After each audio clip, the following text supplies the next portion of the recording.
NEET परीक्षा को लेकर सवाल बरकरार हैं और बड़ी खबर यह है कि कुछ ही देर में सुप्रीम कोर्ट में इस मामले को लेकर सुनवाई होगी। सुप्रीम कोर्ट में इस मुद्दे पर सुनवाई शुरू हो गई है, ये इस वक्त की अपडेट है और याचिका में आरोपों की जांच की मांग की गई है।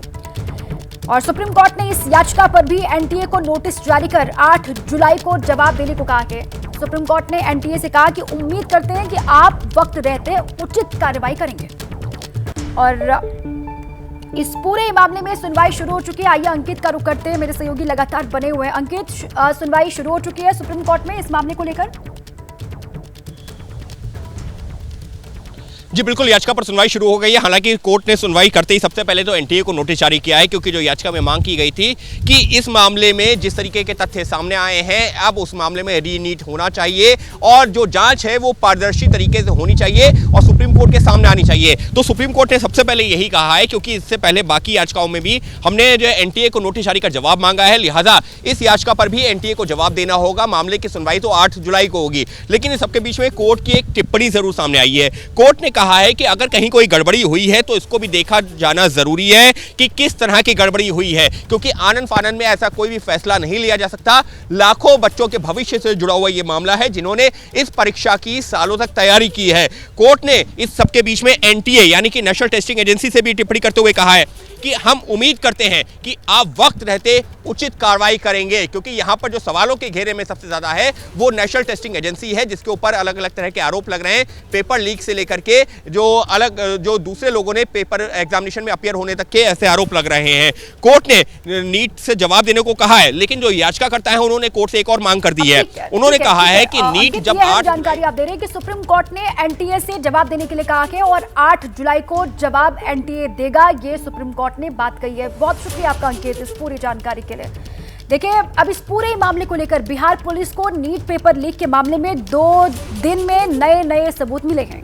पहले एफआईआर में आरोपियों का कबूलनामा आया, जिसमें उन्होंने बताया कि पेपर लीक तो हुआ था, 30 लाख से लेकर 40 लाख की रकम सॉल्वर गैंग को दी।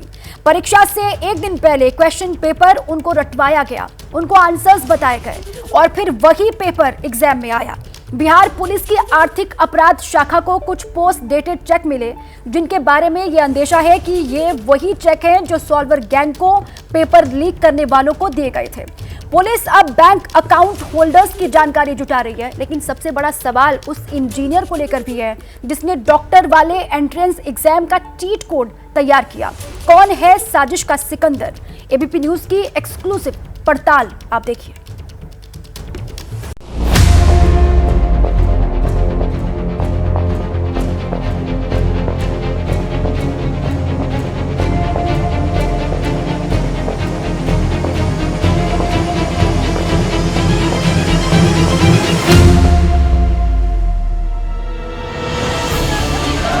करीब 1.5 महीने से नीट यानी national eligibility cum entrance test को लेकर लाखों बच्चों के मन में, उनके माता पिता के जहन में यही सवाल है। वो पूछना चाहते हैं, जानना चाहते हैं कि पेपर लीक का मास्टरमाइंड कौन है। वो कौन लोग हैं जिसने पैसों के लालच के लिए छात्रों के भविष्य से खिलवाड़ किया, नीट वाला पेपर लीक करवाया और फिर सॉल्वर गैंग से सॉल्व की। इन सवालों के जवाब तलाशने की कोशिश करेंगे, लेकिन पहले उस एफआईआर को देखने की जरूरत है, जिसे लेकर सरकार के उन दावों पर सवाल खड़े हो गए जिसमें यह कहा जा रहा था कि नीट में पेपर लीक जैसी कोई बात नहीं हुई, नकल हुई, लीक नहीं हुआ। लेकिन नीट मामले को लेकर पटना में जो एफआईआर हुई, उसमें आरोपी कैंडिडेट आयुष राज ने खुलासा किया। उसके मुताबिक नीट का पेपर लीक हो चुका था। परीक्षा से ठीक एक दिन पहले यानी 4 मई को क्वेश्चन पेपर मिल चुका था। क्वेश्चन पेपर के साथ उसके आंसर्स भी रटवाए गए थे। कम से कम 20 से 25 कैंडिडेट्स को पेपर लीक करवाया गया, उसके आंसर्स बताए गए। आरोपी के मुताबिक 5 मई को जो एग्जाम हुआ, उसमें वही पेपर था जो 4 तारीख को इन्हें प्रोवाइड किया गया था। नीट पेपर लीक को लेकर सबसे पहले खुलासा एबीपी न्यूज पर हुआ और इसकी गूंज अब सियासी गलियारों में सुनाई भी दे रही है। मैं एबीपी न्यूज को बहुत बहुत धन्यवाद देना चाहता हूं कि जिस बात को पूरा विपक्ष मजबूती से उठाने का काम कर रहा था, उसको सत्य तथ्यों के साथ साबित करने का काम एबीपी ने प्रयास किया है। हम तो ये कहते हैं कि पूरे मामले का सीबीआई से जांच होनी चाहिए और तत्काल शिक्षा मंत्री को इस्तीफा देना चाहिए। ये मुद्दा ऐसा है जो लाखों बच्चों की जिंदगी से डायरेक्ट जुड़ा है। वो बच्चे जो डॉक्टर बनने का ख्वाब देख रहे हैं, लेकिन एफआईआर में पेपर लीक पर खुलासे के बाद अभ्यर्थी बेचैन है। हालांकि सवाल ये भी है कि इस पूरे रैकेट की शुरुआत हुई कहां से। हमारे संवाददाता शशांक कुमार और आर्यन ने इसकी तहकीकात शुरू की तो कई चौंकाने वाली जानकारियां सामने आई। नीट पेपर लीक मामले में 13 आरोपियों को गिरफ्तार कर जेल भेजा गया, जिसमें एक सिकंदर भी है और दूसरा है नीतीश कुमार जो परीक्षा माफिया है। सिकंदर ने अपना अपराध को स्वीकार किया है। उसके कबूलनामे की कॉपी हम लोगों के पास है। देखिए, वो दानापुर में जूनियर इंजीनियर के पद पर तैनात था। दानापुर नगर परिषद के ऑफिस में इस वक्त हम मौजूद है।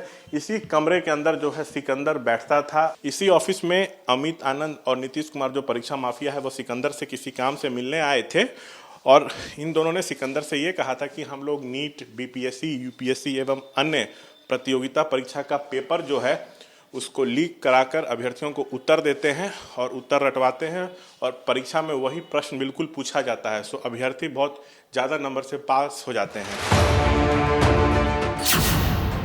नीतीश कुमार, अमित आनंद और सिकंदर यादवेंद्र। शशांक ने जिन साजिशकर्ताओं का जिक्र किया उन्हें ही पटना में पेपर लीक वाले केस का अहम साजिशकर्ता बताया जा रहा है और इनमें से सिकंदर का पूरा सिस्टम अब जांच के दायरे में है। दानापुर नगर निगम के इसी ऑफिस में बैठता था। पद था जूनियर इंजीनियर, लेकिन यहीं पर सॉल्वर गैंग से मिलकर रच डाली पेपर लीक वाली खौफनाक साजिश। तो सिकंदर ने तब उनकी बात सुनकर ये कहा कि मेरे पास कुल 4 अभ्यर्थी हैं, इनको नीट की परीक्षा में पास करा दीजिए। तो डील तब तय हुई। अमित आनंद और नीतीश ने कहा था कि 30 से 32 लाख रुपए लगेंगे, तो इसके लिए सिकंदर तैयार हो गए। 5 मई को परीक्षा थी। सिकंदर ने पूछा कि अभ्यर्थियों को कब लाना है, तो नीतीश और अमित आनंद ने कहा कि 4 मई की रात को चारों अभ्यर्थियों को खेमनी चक के पास प्ले स्कूल है वहां लेकर आइए, वहीं पर उन लोगों को प्रश्न पत्र दिया जाएगा और उत्तर रटवाया जाएगा। तो बिल्कुल डील के तहत सभी बच्चे 4 तारीख को स्कूल में पहुंचे, रात भर वहीं रहे, प्रश्न का उत्तर रटे। ये कबूल किया है सिकंदर ने अपने कबूलनामे में। नीतीश कुमार, अमित आनंद और सिकंदर यादवेंद्र। शशांक ने जिन साजिशकर्ताओं का जिक्र किया उन्हें ही पटना में पेपर लीक वाले केस का अहम साजिशकर्ता बताया जा रहा है और इनमें से सिकंदर का पूरा सिस्टम अब जांच के दायरे में है। दानापुर नगर निगम के इसी ऑफिस में बैठता था। पद था जूनियर इंजीनियर, लेकिन यहीं पर सॉल्वर गैंग से मिलकर रच डाली पेपर लीक वाली खौफनाक साजिश। तो सिकंदर ने तब उनकी बात सुनकर ये कहा कि मेरे पास कुल 4 अभ्यर्थी हैं, इनको नीट की परीक्षा में पास करा दीजिए। तो डील तब तय हुई। अमित आनंद और नीतीश ने कहा था कि 30 से 32 लाख रुपए लगेंगे, तो इसके लिए सिकंदर तैयार हो गए। 5 मई को परीक्षा थी। सिकंदर ने पूछा कि अभ्यर्थियों को कब लाना है, तो नीतीश और अमित आनंद ने कहा कि 4 मई की रात को चारों अभ्यर्थियों को खेमनी चक के पास प्ले स्कूल है वहां लेकर आइए, वहीं पर उन लोगों को प्रश्न पत्र दिया जाएगा और उत्तर रटवाया जाएगा। तो बिल्कुल डील के तहत सभी बच्चे 4 तारीख को स्कूल में पहुंचे, रात भर वहीं रहे, प्रश्न का उत्तर रटे। ये कबूल किया है सिकंदर ने अपने कबूलनामे में। साजिश के सिकंदर वाला फ्लो चार्ट दिखता कैसा है ये भी समझ लीजिए। एफआईआर के मुताबिक सिकंदर ने आयुष राज, अनुराग यादव, शिवनंदन कुमार और अभिषेक कुमार नाम के कैंडिडेट्स के लिए डील फाइनल की। आयुष राज और अनुराग सिकंदर के जानकार थे, इसलिए इन लोगों से कम पैसे लिए जाने थे और बाकी अभ्यर्थियों से 40-40 लाख रुपए लेने की बात हुई थी। सिकंदर ने आगे बताया कि 5 मई को परीक्षा के ही दिन रूटीन चेकिंग हो रही थी और वाहन चेकिंग के दौरान उसकी गाड़ी रोकी गई। तब शास्त्री नगर थाने की पुलिस को उसकी गाड़ी से आयुष राज, अनुराग यादव, शिवनंदन कुमार और अभिषेक कुमार का रोल नंबर और एडमिट कार्ड मिला। पुलिस ने तब सिकंदर के साथी अखिलेश यानी अभ्यर्थी आयुष राज के पिता और बिट्टू कुमार को गिरफ्तार किया और फिर इनकी निशानदेही पर बाकी आरोपी अरेस्ट होते चले गए। इस तरह का तो सर अंदेशा नहीं था। काफी सोबर स्वभाव के थे, हम लोग से बहुत अच्छी बातचीत थी उनकी। ये अचानक हम लोग को मतलब न्यूज़पेपर जब पढ़े शौक हो गए हम लोग। हमारे रिपोर्टर शशांक कुमार और आर्यन ने सिकंदर की फाइल और प्रोफाइल खोली तो कई और जानकारियां सामने आई। पता चला कि 56 साल का सिकंदर समस्तीपुर का रहने वाला है। पटना के साथ परिवार में रह रहा था। सिविल इंजीनियरिंग की पढ़ाई की और इससे पहले किसी दूसरे मामले में कभी नाम सामने नहीं आया। पिता का नाम भुट्टो यादव, मां का नाम दुखनी देवी। दोनों का निधन हो चुका है। भाई का नाम भीख रंजन यादव है। हमारे रिपोर्टर आर्यन पटना में उस जगह पहुंचे जहां सिकंदर का घर है, लेकिन उसके घर पर ताला लटका मिला। इस वक्त हम मौजूद हैं जैन लैंडमार्क अपार्टमेंट में और यहाँ जो मुख्य आरोपी है इस नीट पेपर मामले का सिकंदर, वो इसी अपार्टमेंट में रहता है, ब्लॉक सी में। उसका फ्लैट 607 है। हालांकि गिरफ्तारी उसकी हो गई है और अब हम इस अपार्टमेंट में चलेंगे और जानेंगे यहाँ कि जब सिकंदर यहाँ रहता था तो गतिविधियाँ क्या थी। कितने साल से यहाँ रह रहे हैं? 15 दिन से रह रहे हैं सर। वो 15 दिन से जी। और उसके बाद गिरफ्तारी हो गई। जी। जिनसे लोग मिलने आते थे? हाँ, मिलने आते थे। किस तरीके के व्यक्ति वो रहते हैं? आदमी ठीक थे सर। सामने वो सी ब्लॉक है, ए के जस्ट बगल में, जहाँ इस वक्त मोटरसाइकिल आ रही है, और इसी पे छठे तल्ले पर 607 नंबर जो फ्लैट है उसमें सिकंदर रहा करता था। और अब जब उसकी गिरफ्तारी हुई है तो फिलहाल उसके फ्लैट में ताला लग गया है। बिहार पुलिस की आर्थिक अपराध शाखा अब इस मामले की जांच कर रही है। सिकंदर हो या फिर अमित आनंद या फिर नीतीश कुमार, अब जांच का दायरा इस साजिश में जुड़े दूसरे आरोपियों तक भी पहुंचने लगा है। लेकिन सवाल है कि इस पूरे मामले को लेकर सरकारी एजेंसी एनटीए का वर्जन क्या है? क्या नेशनल टेस्टिंग एजेंसी और ईओडब्ल्यू के बीच समन्वय की कमी है? क्या एनटीए मामले की जांच में सहयोग नहीं कर रही? एनटीए की ओर से अब तक ईओयू को मूल प्रश्न पत्र की प्रति उपलब्ध नहीं कराई गई है। एफएसएल जांच मिलान के लिए ईओयू ने एनटीए से मूल प्रश्न पत्र मांगा था। इसके लिए कई बार रिमाइंडर भी भेजा गया, लेकिन अब तक उपलब्ध नहीं कराया गया है। पटना के खेमनी चक प्ले स्कूल की छत पर पुलिस को जले हुए प्रश्न पत्र और उत्तर सामग्री मिली थी। तो जो जले हुए प्रश्न पत्र हैं, इसी का एफएसएल जांच कराना है, मिलान कराना है। इसी के लिए एनटीए से ईओयू ने मूल प्रश्न पत्र मांगा था, जो अब तक एनटीए ने नहीं भेजा है। अब सवाल है कि केस की जांच कहां तक पहुंची? क्या आर्थिक अपराध शाखा को कुछ और सुराग मिले हैं? अगर हाँ, तो वो क्या? और अब क्या इससे जुड़े कुछ और साजिशकर्ताओं की गिरफ्तारी तक भी पहुंचा जा सकेगा? जांच के दौरान ईओयू को 6 पोस्ट डेटेड चेक जो हैं वो मिले हैं। देखिए, इस वक्त हम पटना में ईओयू दफ्तर के ठीक बाहर खड़े हैं। संदेह है कि यह पोस्ट डेटेड चेक परीक्षा माफियाओं के पक्ष में जारी किए गए थे, जिन्होंने 5 मई को होने वाली नीट परीक्षा से पहले अभ्यर्थियों को कथित तौर पर प्रश्न पत्र उपलब्ध कराए थे। संबंधित बैंकों से खाता धारकों के बारे में जानकारी जो है वो जुटाई जा रही है। परीक्षा से पहले प्रश्न पत्र उपलब्ध कराने के बदले में अभ्यर्थियों के अभिभावकों से 30 से 40 लाख रुपया लेने की बात परीक्षा माफियाओं की हुई थी। बिहार हो या गुजरात, पेपर लीक और नकल वाला सिस्टम दोनों जगह एक्टिव था। जांच से लगता है कि अभी तो ये पेपर लीक वाले एपिसोड का छोटा सा ट्रेलर है। क्या इसमें कोई बड़ी मछली भी शामिल है? क्या पेपर लीक को अंजाम देने वाला मुख्य आरोपी सिस्टम के अंदर वाला ही कोई शख्स है? सवाल बहुत हैं और जांच अभी बाकी है। अब पुलिस जांच करेगी और मोटी मोटी फाइल बनेगी। अदालत में ये पूरा केस चलेगा। ज़रा बहस के बाद फैसला भी आएगा और दोषी जेल जाएंगे। और उसके बाद फिर क्या? सवाल है, क्या पेपर लीक होना बंद हो जाएगा? आखिर कमी कहां पर है और कौन सा एक लूप होल है जहां से बार बार पेपर लीक हो जाता है?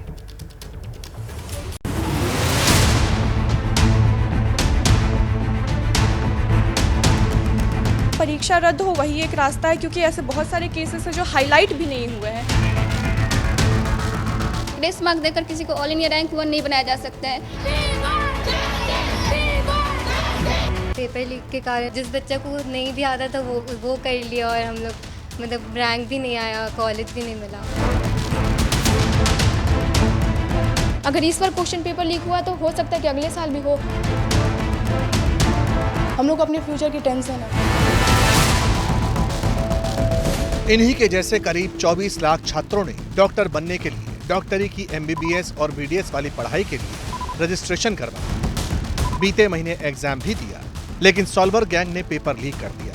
रिजल्ट पर रोक नहीं लगी। लेकिन जिन लोगों को ग्रेस मार्क्स दिए गए थे, उनके मार्क्स हटा लिए जाएंगे।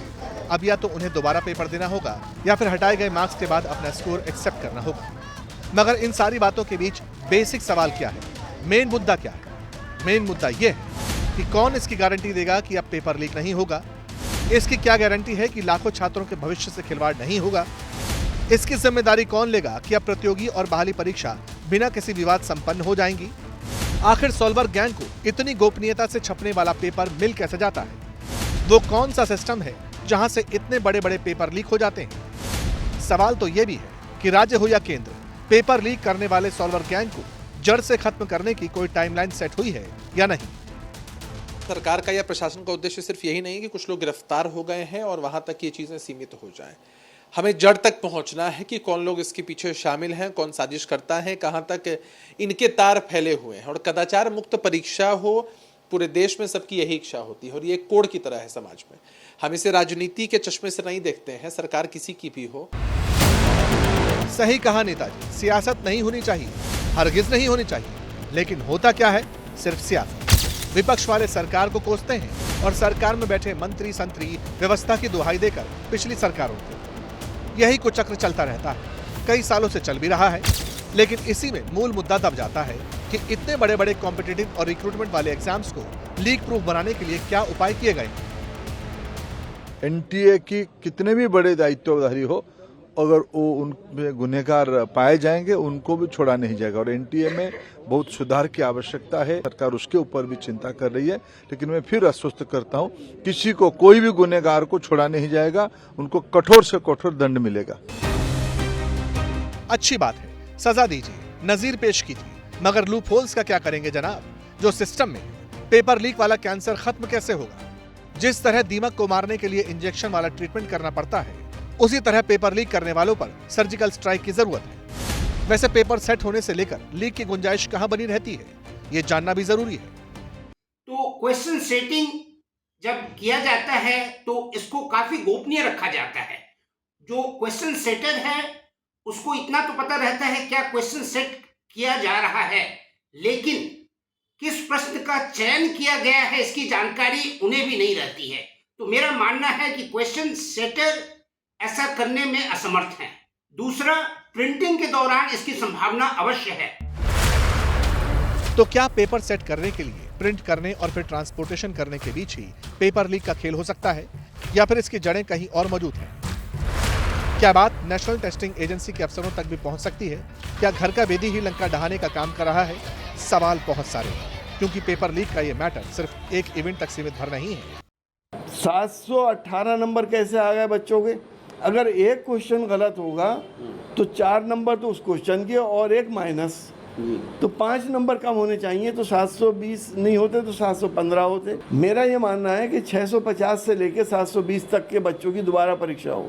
कि नीट का पेपर लीक हुआ था, केंद्र सरकार उस पर बिल्कुल चुप है। ना तो सीबीआई इंक्वायरी की जा रही है, ना पेपर को दोबारा करने की बात की जा रही है। कहा जा रहा है कि बच्चों को जो है सीट एलोकेशन कर दी जाए। जब एलोकेशन ही हो जाएगा तो फिर आप क्या कर सकेंगे? फिर तो सब कुछ खराब हो जाएगा। इन बच्चों का भविष्य कौन संभालेगा? कौन इनकी चिंता करेगा? जरा सोच कर देखिए। एक बच्चा पूरे साल परीक्षा की मेहनत करे, माता पिता कोचिंग की फीस भरने के लिए कर्जा ले, बच्चे को अच्छे इंस्टीट्यूट में पढ़ाएं, बड़े बड़े शहरों में भेजें, बच्चा कॉन्फिडेंट होकर एग्जाम दे भी आए, लेकिन बाद में पता चले कि पेपर लीक हो गया, तो फिर उसके दिल पर, उसके माता पिता पर क्या बीतेगी? हमारी ये मांग होगी कि रीनीट होना चाहिए। अच्छा जी, सभी 24 लाख बच्चों को फिर से परीक्षा देने दिया जाए। जी, क्योंकि अभी तक तो जितने भी जगह पे क्वेश्चन पेपर लीक हुए हैं उस पर कोई आंसर नहीं हमें एनटीए की तरफ से मिला है। तो कॉन्फिडेंस पूरा एकदम से बिल्डअप नहीं हो पा रहा है कि एग्ज़ाम देना चाहिए या फिर नहीं देना चाहिए, इस सब को लेके। तो मेरा भी यही है कि हम भी यही बोल रहे हैं कि मतलब सरकार थोड़ा इस पे ध्यान दे। हम लोग अगले साल के लिए प्रिपेयर कर रहे हैं, तो हमारा है कि अगले साल के लिए, हाँ, हमारा है कि अगले साल ऐसा ना हो जाए दोबारा। फिर हमारा कॉन्फिडेंस लो है कि अगले साल ऐसा हो गया तो फिर हम लोग को अपने फ्यूचर की टेंशन है मतलब अगले साल के एग्ज़ाम के लिए। परीक्षा रद्द हो वही एक रास्ता है, क्योंकि ऐसे बहुत सारे केसेस हैं जो हाईलाइट भी नहीं हुए हैं। तो हमारे साथ अन्याय होगा और जो बच्चे सही में मेहनत किए हैं उनके साथ भी ये अन्याय होगा। तो सही से इसकी जाँच होनी चाहिए। रद्द कर देना चाहिए नीट का पेपर, क्योंकि हम लोग जैसे बहुत सारे बच्चे हैं, लाखों में बच्चे हैं जिसका बहुत स्कोर के अकॉर्डिंग रैंक भी बहुत पीछे चला गया है। इस बार जैसा एक्सपेक्ट कर रहे थे कि मार्क्स तो उतना अच्छा नहीं लेकिन रैंक अच्छा आ जाएगा, वो भी नहीं हुआ। एक और बात, 16 जून को यूपीएससी का प्रीलिम एग्जाम हुआ। ये देश में अफसर चुनने की सबसे बड़ी परीक्षा है और यूपीएससी का पेपर कभी लीक हुआ ऐसा कभी सुनाई नहीं दिया। यानी अगर सरकार यूपीएससी वाले पेपर को लीक प्रूफ बना सकती है तो फिर दूसरे पेपर्स को क्यों नहीं? जिस दिन सरकार संवेदनशील होकर यहां से सोचना शुरू करेगी, जैसे नेता अपने बच्चों के भविष्य की चिंता करते हैं, अगर उसी लाइन पर हर बच्चे के बारे में सोचा जाएगा, उसी हिसाब से सिस्टम तैयार होगा, तो फिर पेपर लीक पर पूर्ण विराम लगाने से कोई नहीं रोक सकता। बात इच्छा शक्ति की है, जनहित में इसे दिखाना ही होगा।